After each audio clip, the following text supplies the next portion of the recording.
Hello, hello, hello. Welcome to another Wellness Lifestyle Conference interview. I apologize for it being a little bit dark, but we are expecting a massive storm here in Cape Town, South Africa. So that is why um, it is a little bit darker than usual. Now, I am going to be adding our guest for this evening, which is Jamie Go. He is a hypnotherapist with quite a fascinating background. Excited to hear about his life, straight from the horse's mouth, as it were, um, and a little bit about his journey as usual, and then see what he is going into next, which will obviously. Oh, excuse me. Very excited about hearing about that as well. I see he is online, and he should be joining shortly. So we'll just give that a couple of seconds. He's just messaged to say he's coming through. Right. Other than that, just a little bit about Jamie. He hails from the United States.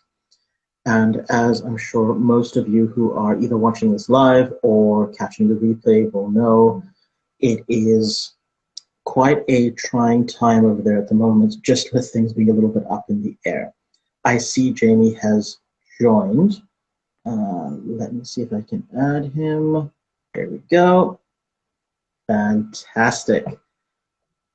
Jamie, you should have something on your screen just saying that you can join them live. There we go. Hey, Stefan, how's it going? Good, thank you, and yourself? Doing good. Here, just Glad fix to this hear it. camera a little bit. There it goes. No problem. I'll push mine a little bit lower. There we go. That's good. Okay, thank you so much for joining us today. I was just saying to the audience and obviously to those who catch the replay that today or this week has been a little bit trying, I think, for most of our brothers and sisters in the United States. What is the mood like over in your neck of the woods? Wow, it's been interesting over the last 3 days or so with the election and everything, but Mhm. surprisingly, it's not as crazy as I thought it might be because there was a lot of businesses that boarded up everything, and it looks like Mhm. people are, yeah, it looks like people are preparing, like on either side, because you have people for Biden, people for Trump, so. It seems like there could be riots or things like that, but I don't know. I guess it's the calm before the storm, maybe, but it hasn't been, at least in Los Angeles, it hasn't been as crazy as I thought it might be. Right. Well, I certainly hope it's not. I've got Yeah. a couple of friends and clients dotted around the country, Texas, Chicago, Maine, and they've kind of said the same thing. Like it's been interesting in that they thought it was going to be this like riots in the streets, and it's just been this real calm. I think a lot of people got a little bit scared with, like you say, businesses boarding up, and they're just like, you know what, let's just stay indoors until everything is decided and done and dusted. Which, when is that going to be? I mean, if we're on tenterhooks out here in Africa, I can only imagine what you're feeling over there. I know they did say that there would be some delays, but how long are they expecting that to go on for? I'm not really sure. They said 2 to 3 days is how long it would take to count all the ballots and all the votes. So maybe Right. tonight we'll have a verdict. But you're in a Whew. different time zone, right? So is it nighttime over there where you are? It is. So it's going on 20 to 7 at the moment in the evening. Oh, okay. Yeah, so maybe in the Yeah, so next 12 hours or so there could be a verdict. hopefully. So when I get up in the morning, hopefully I see like there's a clear winner. At this point in time, well, I shouldn't say I'm happy with whoever it is, but I think knowing will be better than not knowing because then we can all kind of start to put plans in place as to what life is going to be Yeah, like for the next couple of years. So I'm absolutely. not sure if you guys realize this, but we kind of watch what happens in the States purely because I mean, there's the old adage of if America sneezes, the rest of the world catches the flu. But Right. it's true on so many different levels. Like if your markets hit a bit of a wobble, I'm in the finance game as sort of my day job, and we see the repercussions, globally with the funds Yeah. and various stocks and bonds that our clients are in. So yeah, for sure, it's an interesting time to be alive and unprecedented times, as we've been saying the whole of 2020. But such is life. So we keep going. But Indeed. Yeah. enough It's kind of, about. yeah. Yeah, sorry, you were gonna say? I was just saying it is like a sci-fi reality that we're living in. But but For yeah, sure. it's interesting. Yeah, no, definitely. But okay, Jamie, let's dive right in.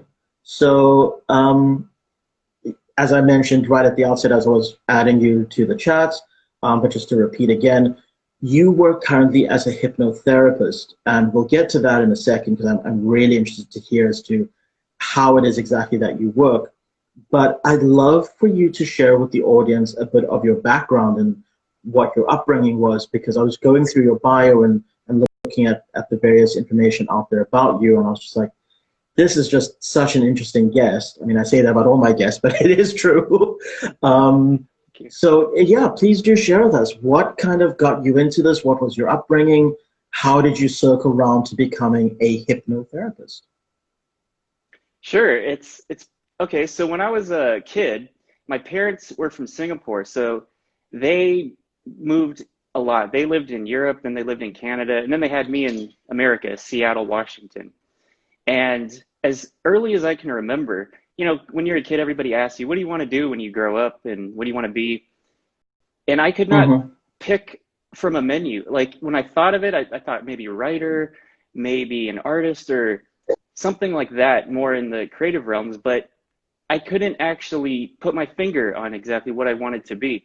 So I guess I'll kind of give you the abridged version, but my parents actually, they split up when I was 6 and we moved to California. And so Right. during this time I had a lot of autonomy. So I spent a lot of time by myself because I lived with my dad, he was working all the time. And so I guess you could say I was feeling a little lost during my teen years and adolescence, basically. And I started getting depressed and anxious.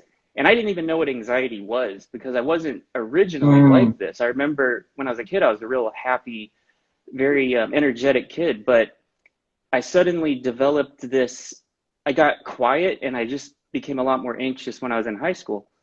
And this is actually the what happened and why this happened. It just did. But so I took some psychedelics this one evening and at a party, but it had a weird effect on me. Like I know that a lot of people do have like a therapeutic deep dive into their mind, but I know that there's a lot of Mhm. people who don't, where they just take it and Sure. it's like any other intoxicant. But for me, it actually returned me to the way I felt when I was a kid. So it almost like erased all of this conditioning, this negative conditioning that had happened over the last few years. And I remembered what it feels like to be free. And so when I came back to my normal waking state, I was so blown away by the power of the mind and how your thoughts Mm. and your memories and how your reality is basically your thoughts. And so ever since then, I started studying psychology, religion, philosophy. I just wanted to know the entire meaning of life. Where do we come from? Like, why are we here? All those questions. And so I still didn't know what I wanted to do with this, though. So I moved to San Francisco. I study psychology at SF State, and none of the professors or counselors there had an answer for me because my question was I wanted to go into more like parapsychology.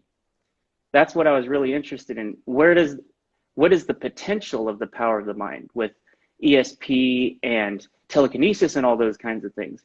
But I was also interested in a lot of the traditional stuff too. But so I graduated and I still couldn't see myself just working as a regular MFT or as a regular counselor.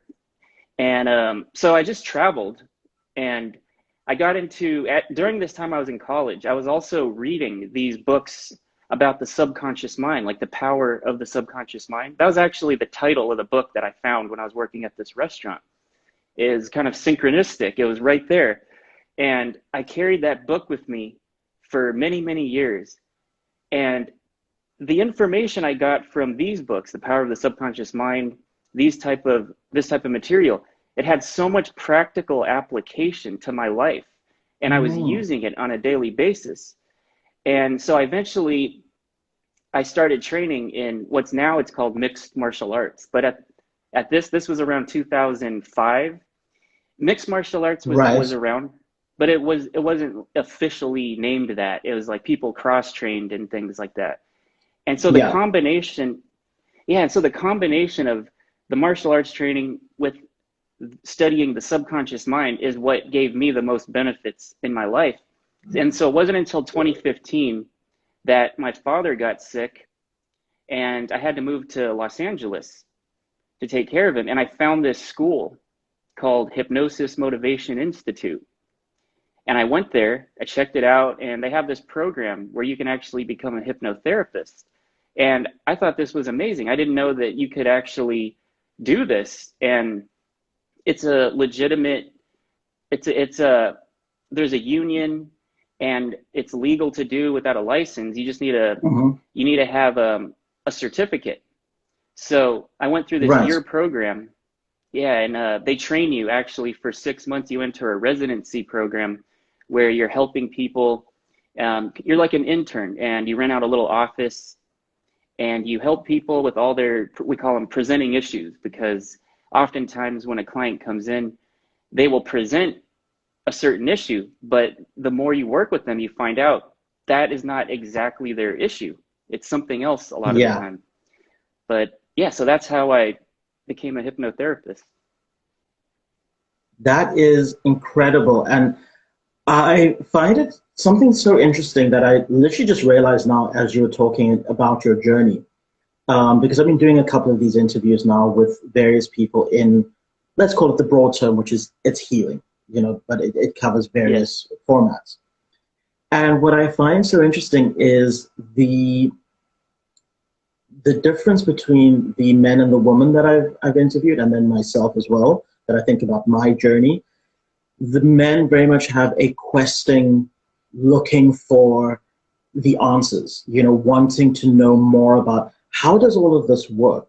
It starts off with what's the meaning Yeah. of life? And then it's like, well, actually, how does this whole world actually operate?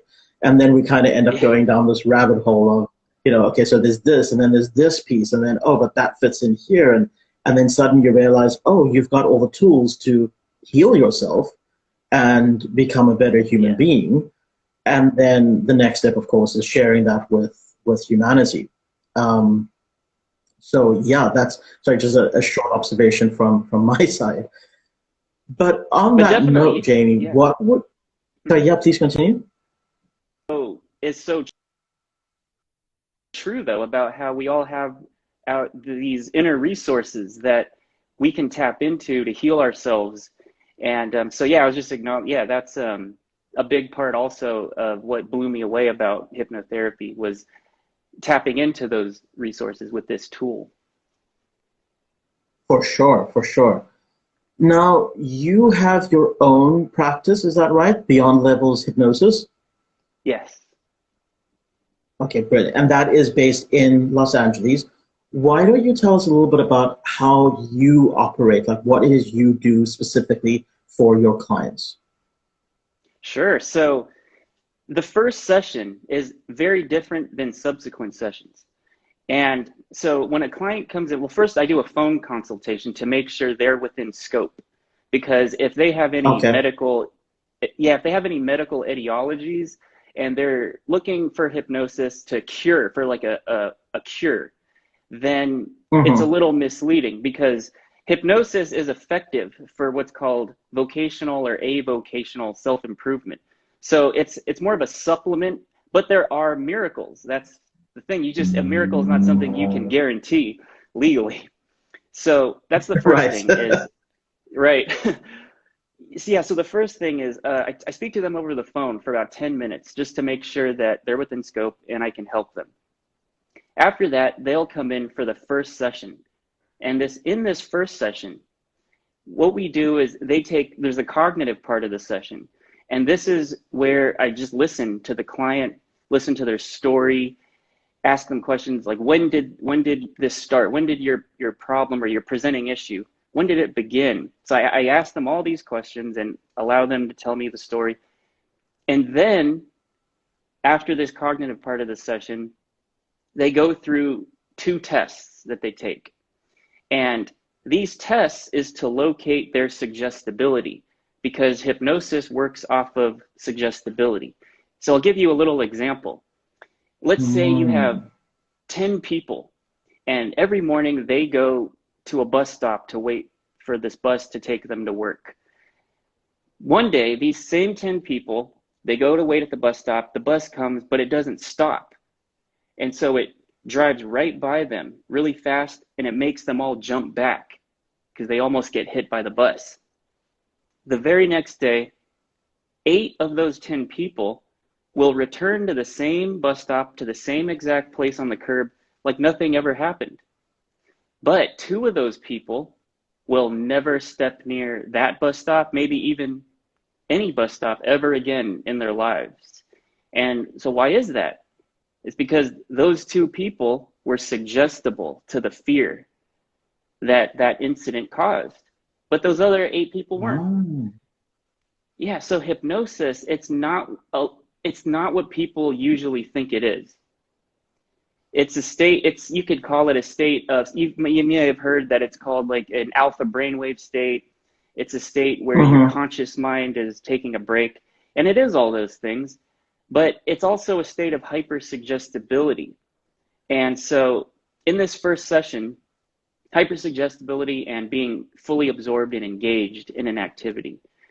And so when the client takes these 2 tests to locate their suggestibility, they can either be, there's a barometer that we work off of. You could either be more towards the inferred side of the spectrum, or you could be more towards the literal side of the spectrum. If you're more on the inferred side, you wonder what people mean. You wonder about the meaning behind what they say. So if you go to work one day and they compliment you on your shirt or your jacket, you're going to wonder, why is this person complimenting me today out of all these other days? But if you're more on the literal side, you just take it as a compliment. And so if you're in the middle, yeah, so this is how people are influenced by words, specifically words. The way that, like, some people speak extraverbal, some people speak intraverbal. Extraverbal meaning they give really long explanations for things, and some people are just real short and to the point. But this is your suggestibility. And the only reason why we need to locate the suggestibility is so we know how to hypnotize them. Because a long time ago, there was a saying that not everybody can be hypnotized. And that's a myth that has been dispelled. Everybody goes into hypnosis every day naturally in the environment. So it's not brainwashing. It's not mind control or anything like that. It's simply, if you ever been driving and you just get to the destination without even realizing it, that's hypnosis. When you're watching a movie and you're not exactly sure when you become fully absorbed into the movie, but just all of a sudden you have blocked out all these things from your mind. You blocked out that it's make-believe, that it's acting, it's special effects, that there might be noises in the background. You block it all out and you're fully absorbed in the movie. So that's hypnosis. But if you're in the middle stability scale between literal and inferred, you're what's known as somnambulist. Somnambulists, and they go into hypnosis the easiest. And it comes from somnambulists like sleepwalkers, because that is called somnambulism as well. Yeah, and it's kind of interesting because when you're sleepwalking, you're asleep, but your body is seemingly conscious, whereas in your waking state during hypnosis, it's the reverse. So there's a little connection there. And so once we locate the client's suggestibility, then we take them through an induction, and then we give them suggestions that are going to change. So the goal of this whole thing and this whole process in the first session is to bypass their critical mind, which is their analytical mind, and so that we could get into the subconscious and change those associations. And so like a simple example would be smoking. It's like the most basic one. But so someone who is a smoker that can't quit had to learn to become that way. Most people don't enjoy their first cigarette and learn to become a smoker, and it's a habit. They can't quit. They now have all these positive associations in the subconscious to smoking, even though their conscious mind might say, I don't want to get cancer. Like, this is bad for me. I should quit. There's too many positive associations in the subconscious. They like it with coffee and socializing and all this. So hypnosis, so basically you send that thought, I want to quit smoking. It's bad for me. I want to quit. You try to send that thought, but as soon as it hits the critical mind says, wait, there's too many things that I like about smoking. Kicks that thought out. So this critical mind, although it's necessary for allowing us to not allow just anything into our subconscious, you don't want anything against something that you believe to be true, but this critical mind is what we have to bypass in order to make that change happen in the subconscious, so that you're not using willpower anymore. You genuinely don't want to smoke. And so yes, this is what happens in the first session. They take those 2 suggestibility tests and they experience the state of hypnosis. And for subsequent sessions, we don't do the testing, but we continue to work with more diagnostic tools, and there's always hypnosis. And it's really about tracking the client's progress when they come in. And I'm always cognizant of where a client's mind is when they are in presence, because with me in the present moment. Because just like when you have a memory, the way that you're feeling when you pull up the memory is going to shape and form the memory. Similar, like a song. If you hear a new song for the first time and you're on like a bad date or something, the song is going to sound different if you were having the time of your life. So the way our current state is always shaping our experience. Mm-hmm. And so that's what I love about hypnosis is, I'll say one more thing, and this is what makes it different than, I guess, traditional therapy, is that it's a present and future-based therapy. So we can go for cause if that's necessary, but we try to avoid that, and we try to work with the present because that's the only time we can impact. So it's sort of like yesterday is history, tomorrow is a mystery type of thing, and we try to get the client focusing on the present and the future.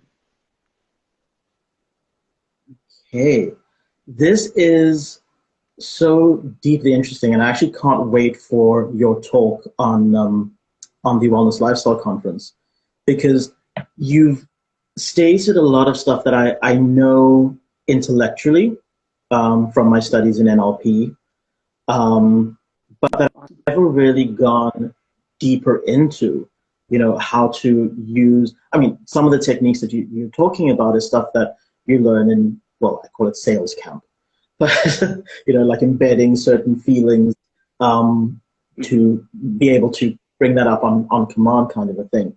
But this definitely takes it so much further. And I never realized just what you could actually do with it, because I've always thought that hypnosis was just one of those, I guess, stage tricks that you hear about, where they say you can't be hypnotized to do something you don't genuinely want to do, and this is not this is just for entertainment purposes. But I can now see how, first of all, how suggestible we are as humans. I know this from just seeing how even though I try to be very conscious and very much in the moment, I will still find myself going along with certain things, and then I realized, oh, that was a hypnotic suggestion that, you know, that advert was using to get me to do X, Y, Z. But it's very intriguing to hear it from an expert, how you can actually use that to start changing your life for the better. You know, and I also specifically like the fact that you're talking about the present moment and the future, as opposed to a lot of the work that I work with, and a lot of that, you know, our other guests have been working with as well, is where we're undoing trauma from the past to help someone. But then when that's all done, well, now what? You know, you've made all this space. You want to make sure that you have good habits going forward. And that is very much where I'm assuming you would come in to help the person create good habits for themselves so that they are able to live their absolute best lives. So, yeah. Yes, absolutely. Yeah, and it's interesting how you brought up the adverts, because that actually happened to me, and that's when I first noticed that, because I've heard about subliminal messages and things, but I had never experienced it until I was in a movie theater once, and the movie had not started, and they started playing commercials, not the trailers, but just commercials. And all of a sudden, and I don't drink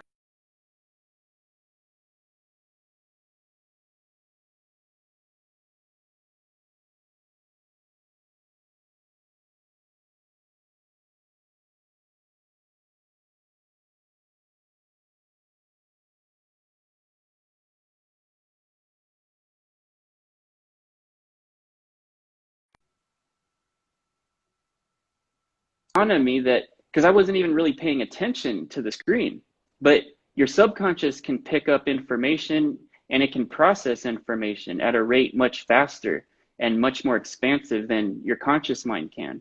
So everything's being recorded, whether you're consciously aware of it. And it dawned on me at that point that this is how advertising works. But yeah, for I just thought that sure. was funny. Yeah. No, it's so you cut out there for a second, but I was able to make out what you were saying, Okay. and it's so true. Like, it's literally a case of, if you're not in the moment, not present, it's going to slip past your conscious mind, and it's going to go into the subconscious, and you're going to find yourself reaching for that Coke or reaching for that thing that you didn't actually want. The next thing you're like, why am I doing this? And it's because Right. you were in a suggestive state. So yeah. But okay, Jamie, before we sign off today, a couple of questions that I'd like to ask you. First of all, Sure. how do people get in touch with you? Because I'd love to, you know, start sending clients your way, and obviously you're going to be on the Wellness Lifestyle Conference coming up. But if somebody wanted to reach out directly, how do they go about doing that? Sure. You could send me an email at it's Jamie at Beyond Levels Hypnosis, all one word, .com. And they can also visit my website, and there's a form there you could fill out, with beyondlevelshypnosis.com.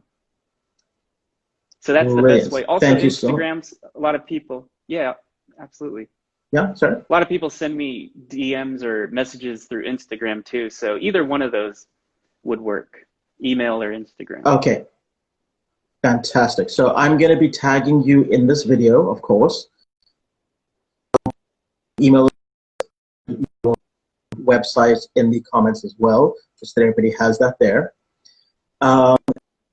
You are going to be a speaker at the Wellness Lifestyle Conference coming up next weekend. And as usual, the link is in my bio. And for anybody who purchases the tickets and comes through to that, there are several prizes that you will be entered into draws for as well. So we look forward to seeing everybody there. On that note, Jamie, thank you so much for joining us today. I really do appreciate it. It's been an honor and a privilege. Thank you, Steph. And I hope to have you back soon. Awesome. Yeah, it's been awesome, Stefan. Thank you for having me.